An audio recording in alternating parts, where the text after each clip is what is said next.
This show is part of the Head Stuff Podcast Network.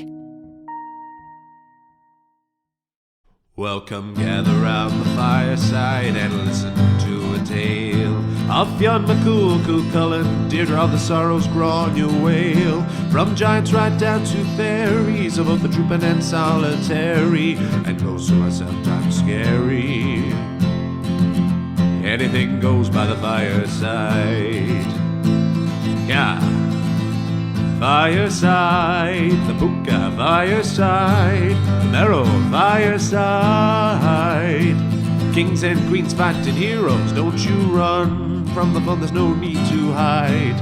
Sit by the fireside.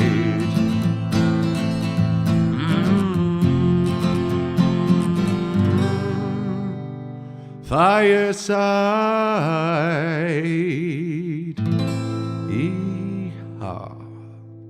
Hello and welcome to Fireside, the Irish storytelling podcast. Each episode of Fireside, we take a story from folklore or mythology, we retell it, have a chat about the tale itself and about the craft, the culture and the history of storytelling. My name is Kevin C. Olahan. I am your host and your Fireside Bard. Welcome along to episode 250 of Fireside. Today on the Irish Storytelling Podcast, we tell a tale of the oldest and the greatest of bards. This is the tale of Orpheus. But before we get that, a very big welcome to any new and indeed returning listeners. If this is your first episode, you're very welcome, and you can check out all what we've been leading up to in the last 250 episodes of Fireside if you are so inclined. And if you are a returning listener now, more than ever, can I just say one more time, as I always do, thank you so much for your continued support, especially since the relaunching of the podcast in the last couple of months. It has taken me longer than I initially anticipated, especially with the output of the first 4 years or so of the podcast, to get to 250 episodes. But that doesn't take it away from this as a major milestone in the podcast. And I'm very happy to be here. I'm very proud to be here and very invigorated for the future of Fireside. So thank you so much. All the usual ways you can support the podcast. You can follow me over on Instagram at Fireside Bard. You can share this on your stories, share this with your friends. That is always appreciated and always continues to help grow the podcast.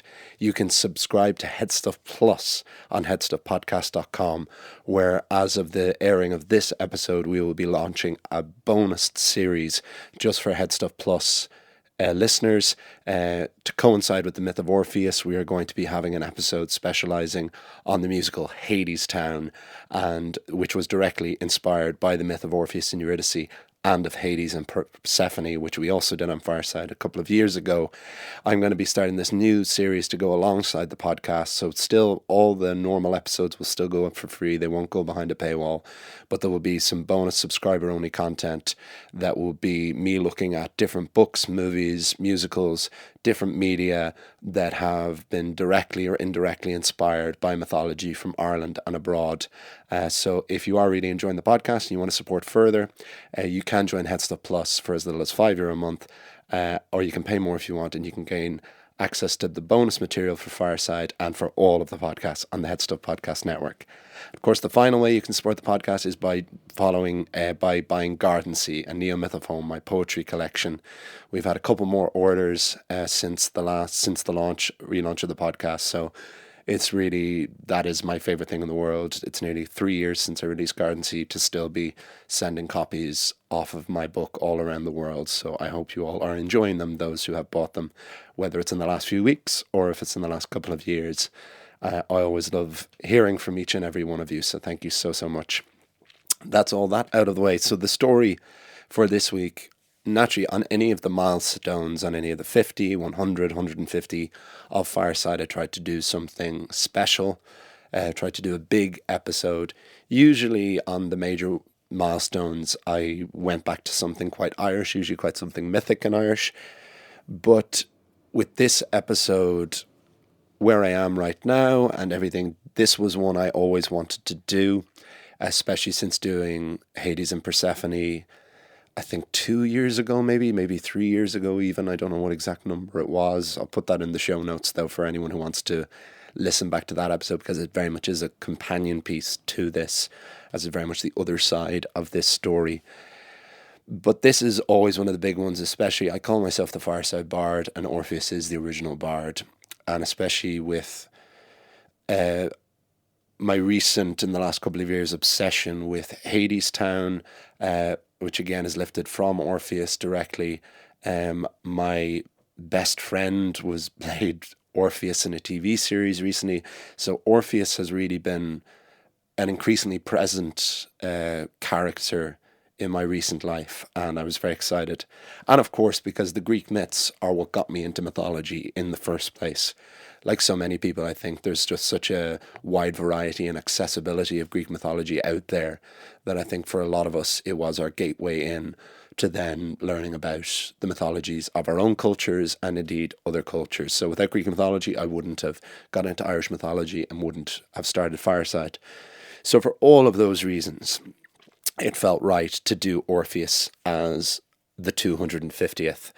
So of course we will talk more afterwards, but here it is, the myth of Orpheus on Fireside.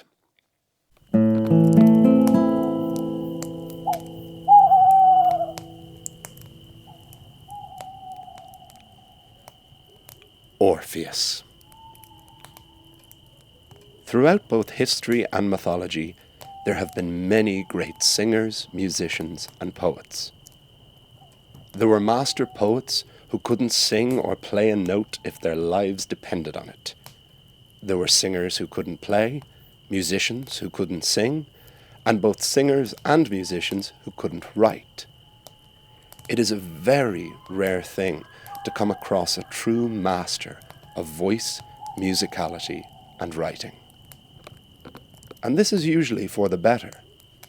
Our weaknesses and drawbacks tend to lead us to become stronger in the areas where we show aptitude.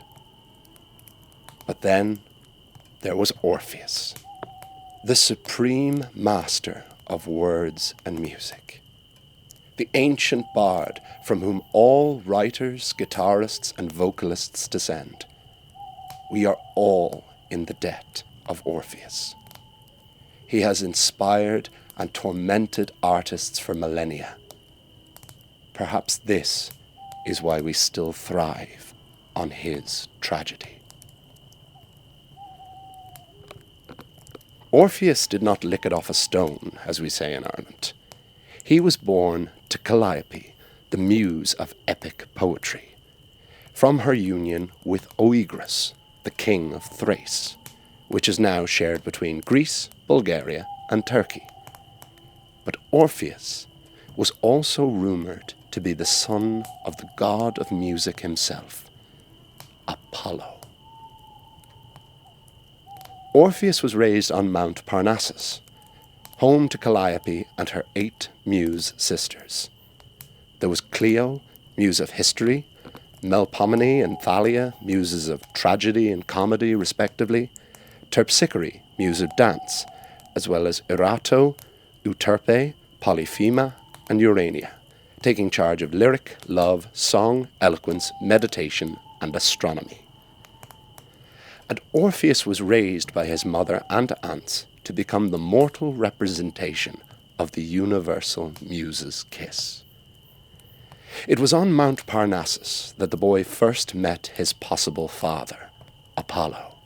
The shining god brought Orpheus a gift. Word has reached Olympus of your potential talents, Orpheus. This is a lyre. It's a stringed instrument that my brother Hermes made for me. I wish now for you to have it. Orpheus was overwhelmed, as anyone would be, by a gift from the gods. And Apollo didn't just give Orpheus the lyre, but taught the boy to play it, until Orpheus actually surpassed the god in skill. It was said Hermes invented the lyre, Apollo improved upon it, but Orpheus perfected it. Now, this is usually where the story would take a dark turn. Greek heroes were almost always undone by hubris, excessive pride or arrogance. So when a mortal can rival a god in skill, it always incurs what the Greeks called nemesis, divine retribution. Arachne was a master weaver and challenged the goddess Athena to a competition. Athena responded by turning Arachne into a spider, forcing her to weave for all eternity. The lesson is that excellence without reverence is sacrilege. But Orpheus didn't fall into this trap. Rather than challenge Apollo, Orpheus continued to learn, master, and play his instrument. He honed his craft and honoured his gift. He had humility because he knew there would be a higher calling for his art. When Orpheus played, or sang, or recited poetry, everyone listened. He could make the most stubborn, curmudgeonly man dance. He could calm the wildest beasts. Orpheus could even move the flowers, trees, and rocks themselves to human emotion. This was a power no mortal had before, and none would ever have again. When Orpheus became a man, he was summoned by Jason to join the crew of the Argo in their perilous journey to retrieve the Golden Fleece, a divine relic from a ram gifted by Hermes. Orpheus became the spiritual protector of the Argonauts, raising morale, composing shanties for them to rhythmically row to, and most importantly, when sailing past the deadly sirens, Orpheus played his lyre more beautifully than the sirens could sing, preventing the Argonauts from being lured to their doom. For this, Orpheus received another gift from the gods. He had composed songs of love his entire life, but had not experienced this for himself. This all changed when he met Eurydice. Eurydice was a dryad, or tree spirit, and she was the kind of beauty poets composed for. Everything changed for Orpheus when they met. He understood now that love had to be nurtured, experienced, and challenged if one was to write music and lyrics about it. Love was extraordinary in its minutiae, in the commonplace, in the ordinary. This was what made it truly special. The wedding of Orpheus and Eurydice rivaled every other. All 9 muses had a hand in the music, song, and dance of the event. Thrace was in the dominion of Dionysus, the god of wine and revelry, so the guests partied and drank the finest wines known to man or god. But there was one who did not bless the union. A minor deity of weddings, and Orpheus's own half-brother to boot, Hymen. Hymen lives on today in our word for a church hymn. Hymen was silent at Orpheus's wedding, and he bore a torch that spluttered and spat fire from it, a dreadful omen. Perhaps it was jealousy of Orpheus, or perhaps an awareness of fate. But after the wedding, Eurydice was in the woods with her fellow dryads and was approached by a shepherd named Orpheus. He himself was curiously the god of bees, and he saw honey in Eurydice. Despite her protestations, Aristeus pursued Eurydice, and the young bride ran. She called for Orpheus, but he was so engrossed in playing his music that he couldn't hear her. Eurydice escaped her pursuer, but fell into a pit of snakes. She was bitten on the ankle, the venom coursed through her veins, and Eurydice was dead. From the moment Orpheus discovered his dead wife, he put down his lyre and vowed never to make music again. He had lost his very reason to sing and vowed to remain silent. And he did, for an entire year.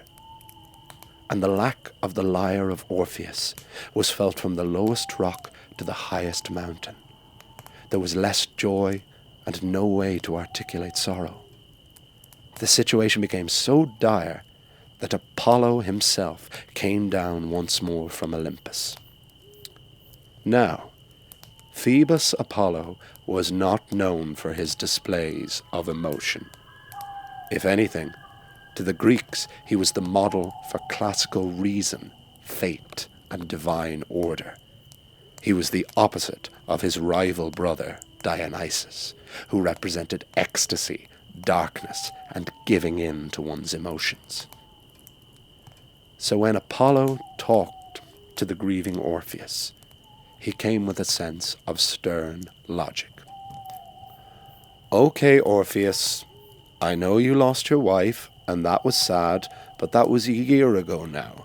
You need to get over her and start composing music again. Music is not for you alone. It is for the world.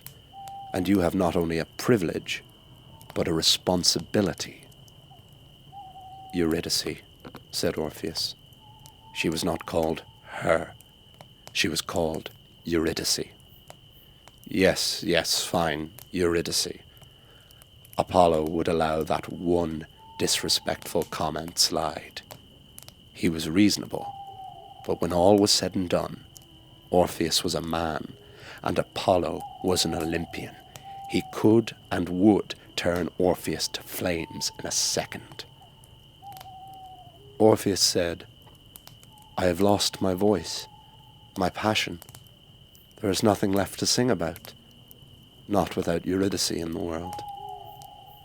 Apollo thought about this, about what he was about to suggest, and Apollo never spoke without having considered his words. "So why don't you go and get her?" Orpheus just stared at the god. "What do you mean?" "Well, Orpheus, Eurydice is not gone. She is in the underworld, in the realm of my uncle, Hades." "But no man has ever gone to the underworld and returned."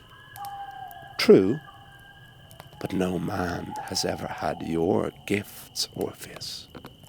The road to Hades is guarded by the three-headed Cerberus, by the skeletal ferryman Chiron, and by the ferocious Furies. But if anyone can calm and charm them, it's you. Go to the underworld, fetch Eurydice, and come back and play music. I did not give you that lyre lightly. Now go." Apollo instantly vanished in a blinding beam of sunlight. When Orpheus had recovered his vision, he returned home, fetched his lyre, and began his journey to the land of the dead. The underworld actually did have an entrance in Taenarum at Cape Matapan, which remains the most southern point in Greece. Orpheus made the long journey there and was met with a mountain face, which he played his lyre to, and the rock itself opened up to reveal the gates of hell.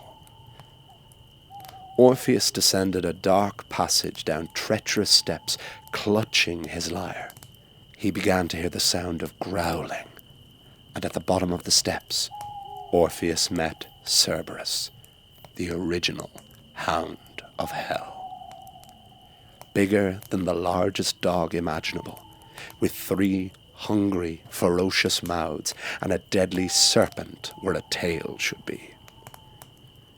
Cerberus barked at the intruder and reared up to pounce, but Orpheus began to sing, and soon the beast lay down on the ground, his snake tail coiled, and Cerberus allowed Orpheus to pass. Orpheus was about to pet the dog on his 3 heads, but chose not to tempt fate. Next, Orpheus met Charon, the boatman who ferried the souls of the dead across the river Styx, the ancient Greek word for hate. Charon was outraged that a living mortal dared approach him, and without the customary payment of an obol, a silver coin. But Orpheus instead sang a song in tribute of the thankless and essential job of the old man.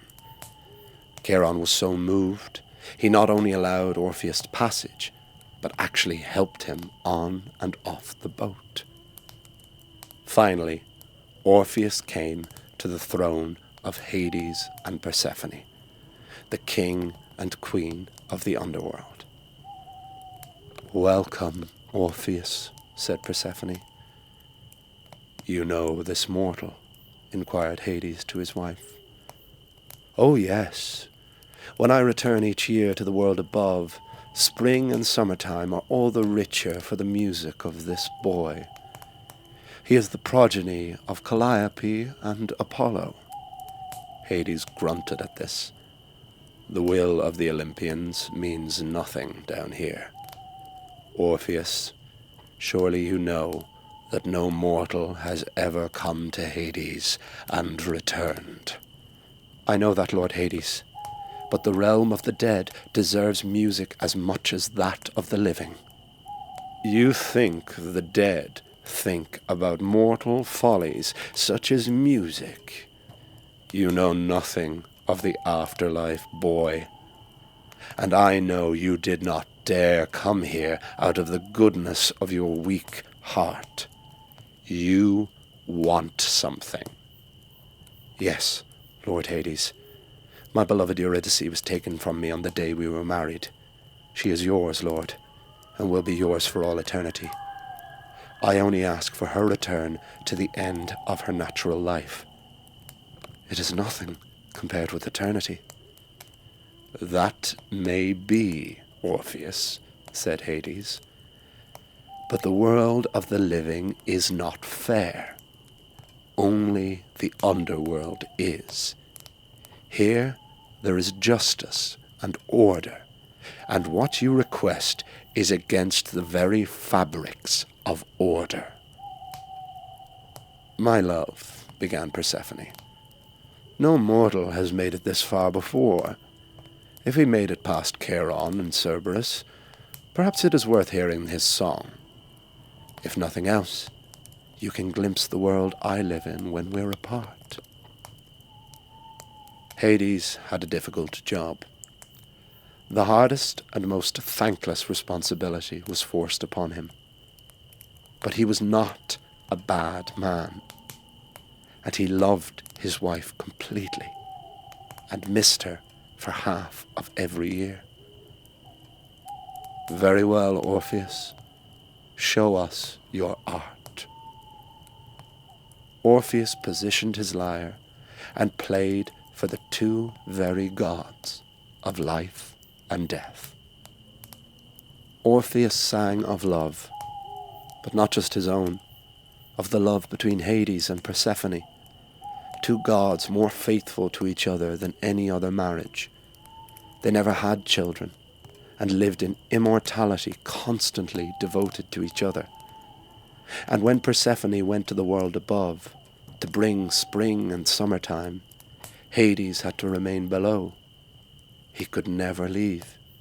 His responsibility was far too great. And when Persephone was with him, the mortal world withered and became cold and barren. In this sense, it was the love of Hades and Persephone that made the world go round.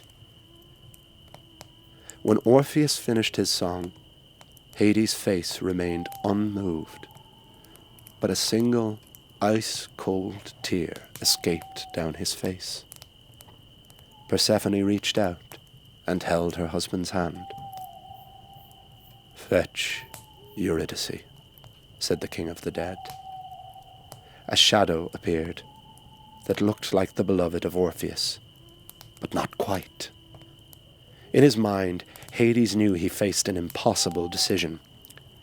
If he told Orpheus no, Hades looked to Persephone like he truly was heartless. But Hades was fair, and if Orpheus took Eurydice home, then what was there to stop every other mortal from trying the same thing?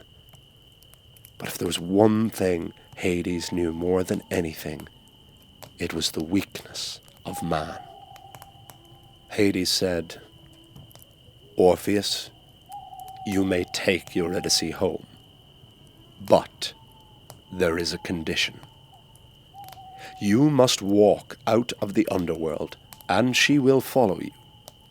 But if you look back even once to see if she is there, then Eurydice will be lost to you forever. And nothing Calliope, Apollo, or you can say or do will be able to change that. One god cannot undo the actions of another. I will not let her go, but I will let you try. And so Orpheus walked out of hell, with a silent spectre of his beloved walking behind him. Orpheus attempted to sing to Eurydice, and to himself, resolute that he had won, and soon they would be together in each other's arms. Every step was moving them towards the bliss they both deserved. Back across the river Styx, past the still docile Cerberus and up the steps. Just 10 more paces and they would be together. Orpheus reached the gates of hell and felt the sunlight of Apollo. He took another 10 paces just to be sure, and then turned around to see... No. No. No. No.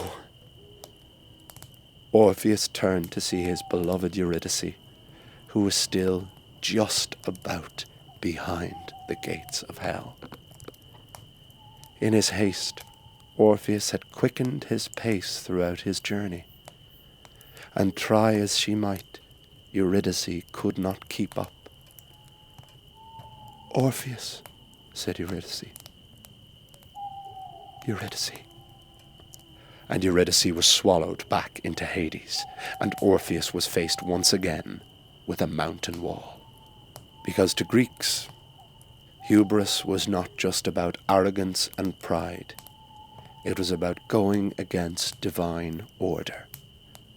And Orpheus had mocked the gods themselves by daring to alter the course of life and death. Years passed, and Orpheus never loved another. But he did continue to compose and play music, because in his tragedy he had learned the final meaning of love, loss. He finally understood, because none of us appreciate the majesty of love until it is taken away from us. The world was happy that Orpheus continued to gift his music, but one who wasn't was Dionysus. Thrace was, after all, his dominion, and Orpheus had chosen to be the servant of Apollo, a great insult to the god of chaos and debauchery. And one day when Orpheus sang in the woods, he was approached by the Maenads, the women who worshipped Dionysus, who also felt scorned by Orpheus's rejection of women. The Bacchantes tore Orpheus apart and threw his dismembered body into the river, his still living head singing as it floated its way out to the Aegean Sea. The birds mourned Orpheus with their newfound song, and the Muses took the lyre of Orpheus and placed it in the stars as the constellation Lyra, where it now creates music for the cosmos. The head of Orpheus floated to the island of Lesbos. The man who had rejected all company of women had a temple on the island that would soon be home to Sappho and the Mecca of female love. And Orpheus himself descended into the underworld, where he was finally reunited with his beloved Eurydice, and they walk hand in hand beside each other for all eternity. Orpheus has inspired countless artists in every medium, from Offenbach to Arcade Fire to Aeneas Mitchell. But every one of us owes a debt to the Bard of Thrace. He reminds us that love, in all its majesty and tragedy, is always worth singing about. The end.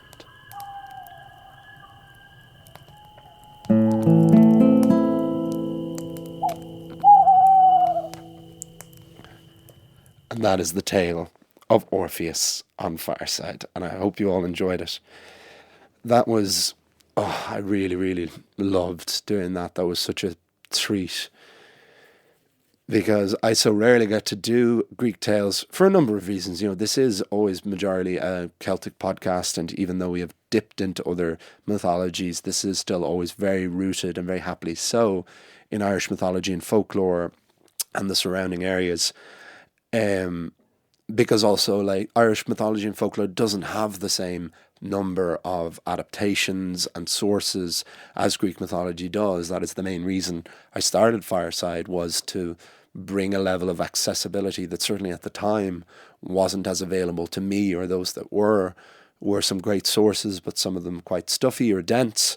Whereas that's not the case with Greeks, where there are Greek mythology books for children, for adults, for everyone, and they exist in every medium. And you can, especially stories like Orpheus, are so ubiquitous that even people who wouldn't know the story of Orpheus and Eurydice would have heard those names.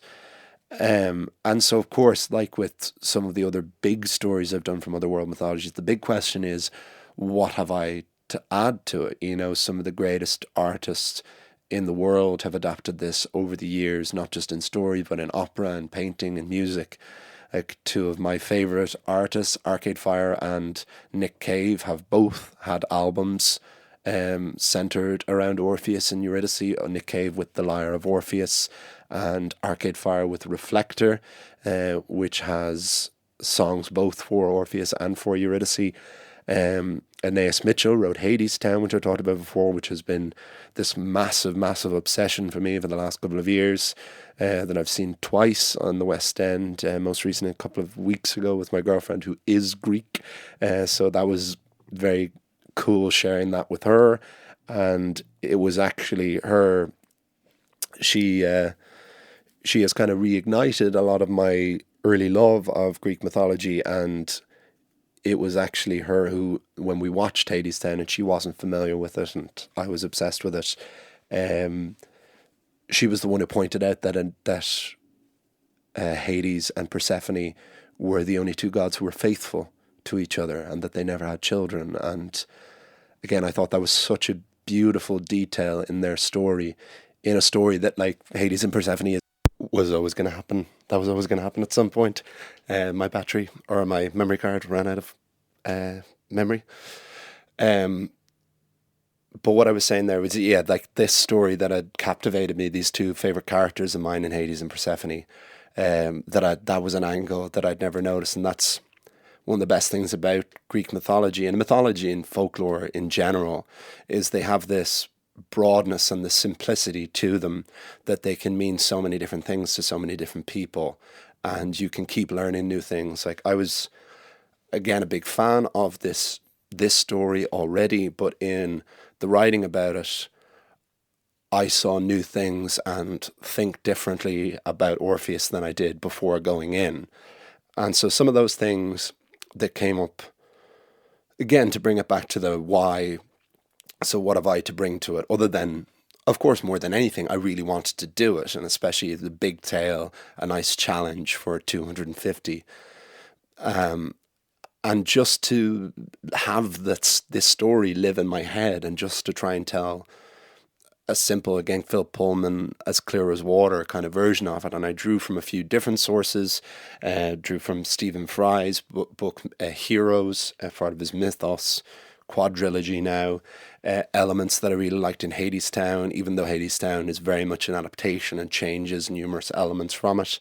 Also drew from Robert Graves' The Greek Myths, which was one of the first books I had as a kid on Greek mythology. Orpheus is a very small part of it, but some of the minor details I got from it, because I definitely was doing Orpheus and not Orpheus and Eurydice, because I like the whole scope of his story. I like the Orpheus pre-Eurydice and post-Eurydice, because I think that does boost the love story itself.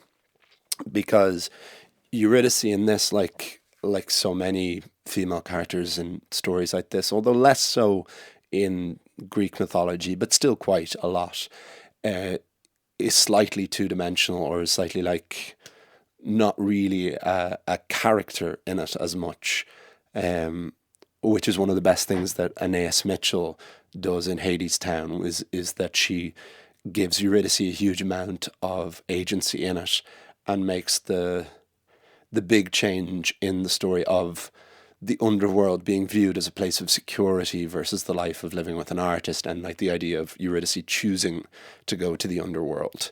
But we'll talk about all that more in the Hadestown episode.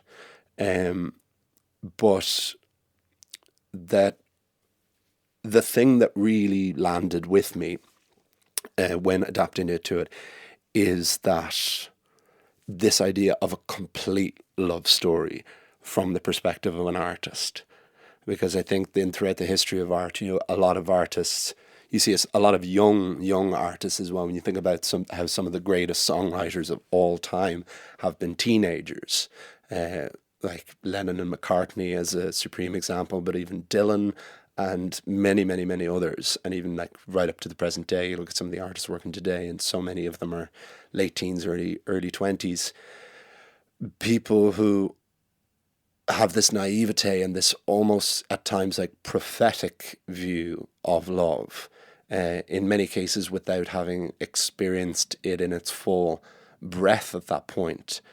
And I think it's all really important. I love the idea that Orpheus was writing and singing about all of these things before experiencing it, and then experienced the loss and the hope, and then the final rejection and the permanence of death and loss, and how that is the full scope and range and tragedy and beauty of love. And that was not the angle I was expecting to come away with it, even though it is this incredibly ubiquitous and eternal love story.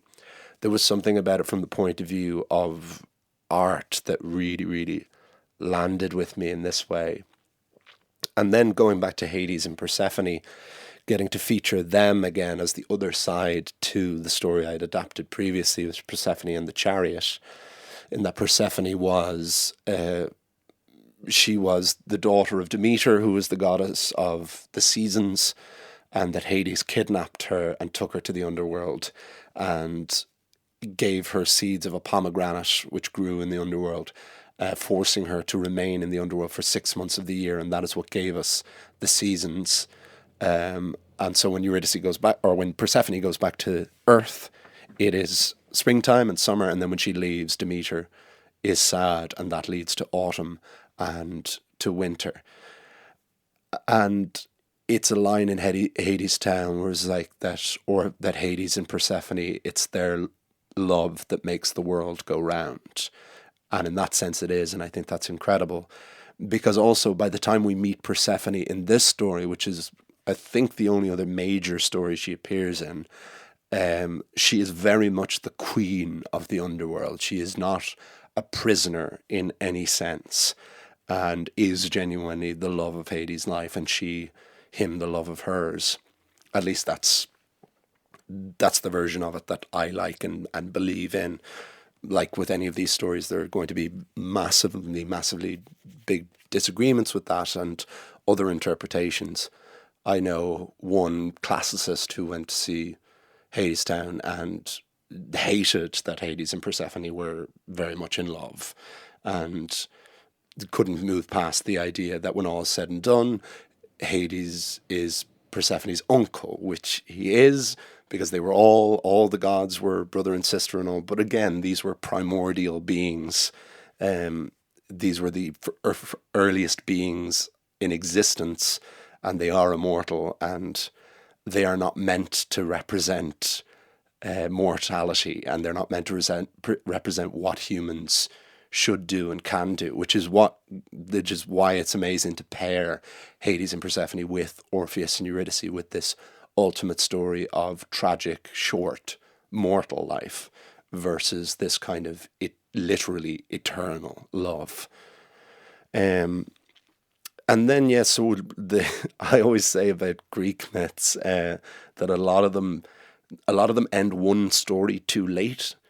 Like, for example, in the Odyssey, it wasn't in any adaptation of the Odyssey I studied in school, but when Odysseus returns home from the Odyssey, he actually leaves again and he doesn't die on Ithaca. There are like so many Greek myths that have one more tag to them, usually at the end of the character, that if it was told in a modern sense, especially with our more modern conception of 3-act storytelling, would not be the case. But I did want to include that because I think it's a wonderfully brutal way that Orpheus dies. And this brings up a whole other section of the story in that Orpheus rejects the love of women, and that one of the reasons perhaps that the Maenads, the followers of Dionysus, tear him apart is that he is gay all of a sudden, and there's that reading into it as well, this rejection of love. And that's why I like the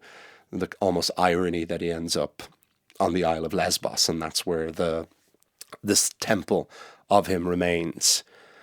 But there's so many, like, you've got the duality between Dionysus and Apollo, between Apollonian and Dionysian thought, which is, being the wanker that I am, is something that I do think about quite a lot, because like Apollo and Dionysus both represent, I think, things that so many of us want.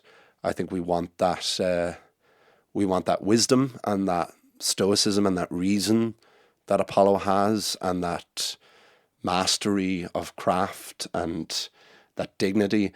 But then we also want to be human and beasts and drink and ride each other, and and have that very Dionysian thought as well. So you have that real duality at place in this story, very, very much so. And Orpheus is kind of unwillingly put in the middle of that. And that was definitely another side of the story I hadn't considered as much before doing this.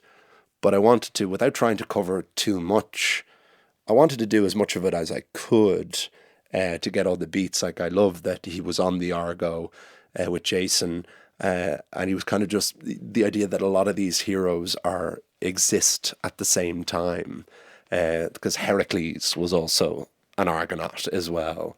So a lot of these people are contemporaries.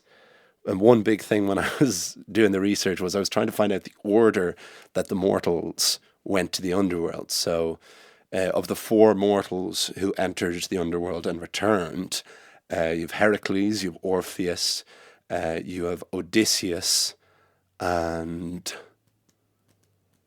is that it? I'm pretty sure there's one more. Anyways, you have Heracles going to tame Cerberus as part of one of his labors. You have Odysseus going to the underworld during the Odyssey, and of course you have Aeneas in the Aeneid, who was one of the princes of Troy, going to speak to his father. I haven't read the Aeneid since I was in school, so I wouldn't be as familiar with it, because the Aeneid is basically Roman propaganda. No disrespect to Virgil at all. But I tried to find an order in which they went. And certainly, because there is, to some degree, a chronology to Greek mythology, we certainly know that the Odyssey happens at the very end, because the Trojan War is the last war that the gods interfered with, and kind of left mortals to their own device after that. So we know that Aeneas was definitely the last and Odysseus before, but whether or not it was Heracles or Orpheus who went first, because from most sources I found, it said that it was Orpheus, which was the version I went to, because I think it is more interesting if it was him who went first, because Heracles is still part divine, and even though Orpheus is as well, like, he's a musician, he's a singer. Like, Hercules is this impossibly strong, heroic figure, whereas Orpheus is, he's the guy who stands on the side and sings the songs about people like Heracles, rather than the one who goes to face this danger again himself, which is another wonderful thing about this story.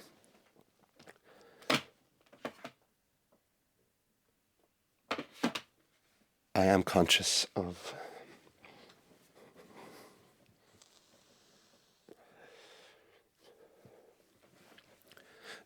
there is also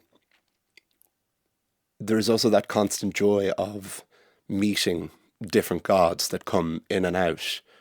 I definitely made more of a deal of Apollo than some versions do.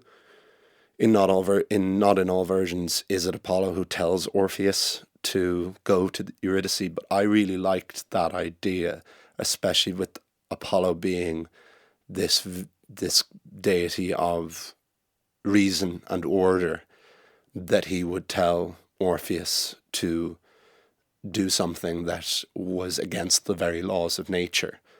And that was, the hubris angle was interesting as well, because before this story, my understanding of hubris was very much that it's this fatal flaw that all Greek heroes are undone by. And I use the example of Arachne because I think it is one of the best examples of a master weaver who became arrogant and challenged the goddess of craft and weaving in Athena herself and was turned into a spider. It's just one of the great metamorphoses. But the vast majority of tragic Greek heroes certainly have this hubris, which Orpheus does not have. He is not arrogant. He does not think he's better, even though he is. He is more skilled than any god has been certainly at the lyre. But the deeper meaning of hubris is the idea of it being against the laws of nature and against the laws of the gods, which of course Orpheus disobeys more than most people. Because you have Icarus and Daedalus is another great example of hubris, of literally flying too close to the sun, and that Icarus thinks he can keep going higher and higher, and that's why that has become another one of the most iconic stories from Greek myth. But that's nothing compared to what Orpheus does and what Orpheus tries to do. I suppose the final thing, I'm conscious of not rambling on too much because I could talk forever about this, is in the turn, so to speak, when Orpheus turns around. That's the thing that I have found the most different versions of, and what really was the plan the whole time. I like the idea that Hades always knew, or that Apollo always knew as well, that would be how it would shake out. But the thing is, I think when you go into a story like this and you know, even in its broad strokes, that Orpheus turns around too soon, you have the image that he just couldn't help himself. It's almost like it could have been any point during the walk out, that he just couldn't resist, that there was this doubt in his mind and just this temptation that he couldn't resist. Whereas in a lot of versions that I've found, and that's certainly what I think my version of this is that he thinks he's in the clear, and I like that he takes further steps out just to kind of make sure, but just wasn't aware that he was walking too quickly. So to me, that's not the same thing, and it adds to the greater tragedy of it, that it isn't, that his weakness is kind of still his naivete or his impatience. I guess that is still his impatience, as he didn't even realize that he was being impatient. And that it was just shy. If she had been even one step further, she would have been out in the light and she would have been gone. But ultimately, after he is torn to shreds and he is put into the sky, they do. I mean, in the same breath as me saying most Greek stories end one story too late, we do get this nice finale to it, in that Orpheus does eventually descend into the underworld and they are reunited for all eternity, like Hades and Persephone. I think that's a very nice note to leave it on. But yes, thank you so much for listening. Please, as always, do let me know. Email me at thefiresidebard@gmail.com. Message me on Instagram at firesidebard. Any of your thoughts and comments, if you'd like to hear more stories like this or just any other stories you'd like to hear, always send me on more Irish stories if you have them. I'm always looking for more Irish myths and folklore, because we're going to get back to that. We're going to get back to our look at Celtic weird next week and for the next few weeks. But this has been very special to do, so thank you for indulging me in this, and I really hope you enjoyed it. I'm very proud to be at 250 episodes. And here's to the next 250, shall we say. So I will see you all. You'll hear me all next time. And remember, wherever you are and wherever you go, you can always join me by the fireside. This show is part of the Head Stuff Podcast Network, a hub for the creative and the curious. Shows are produced in association with Head Stuff and the Podcast Studios Dublin. Find out more or become a member at headstuffpodcasts.com.